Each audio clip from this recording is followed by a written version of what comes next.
मरी हुई कौम पे ना अपना टाइम वेस्ट ना करें। ये हम लोगों की साइकी ऐसी है, 1857 से शुरू हो जाए और ऑनवर्ड अब तक आ जाए।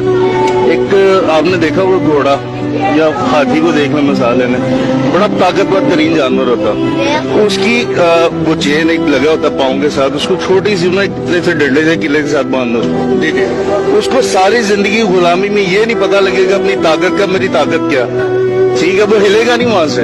ये कौम गुलाम पैदा हुई है, गुलाम मर जाएगी। इनका कोई हाल नहीं। ये न्यू ईयर नाइट मनाने के लिए निकल सकते हैं, ठीक है, ये चांद रात मनाने के लिए निकल सकते हैं, अपना हक लेने के लिए नहीं निकलेंगे, ये मर जाएंगे। इनको मरने दें, इनके हाल पे छोड़ना। एक अल्लाह ताला ने कायद आज़म के बाद पाकिस्तान को एक लीडर दिया। लीडर आपको आइडियोलॉजी देता, आपको विजन देता, उसने विजन दिया, उसने नजरिया दिया। इन्होंने इसी हाल में चले जाना, ये शेर ही करते रहेंगे, क्योंकि पहचान नहीं ना अपनी जात की खुदी जो है ना, इकबाल की खुदी, वो जो तस्वुर था ना, वो कभी भी नहीं समझ सकेंगे ये लोग। अंदर खुद एतमादी जो है ना, वो गैरत के साथ आती है, और जब इंसान की गैरत मर जाए तो वो इंसान मर जाता।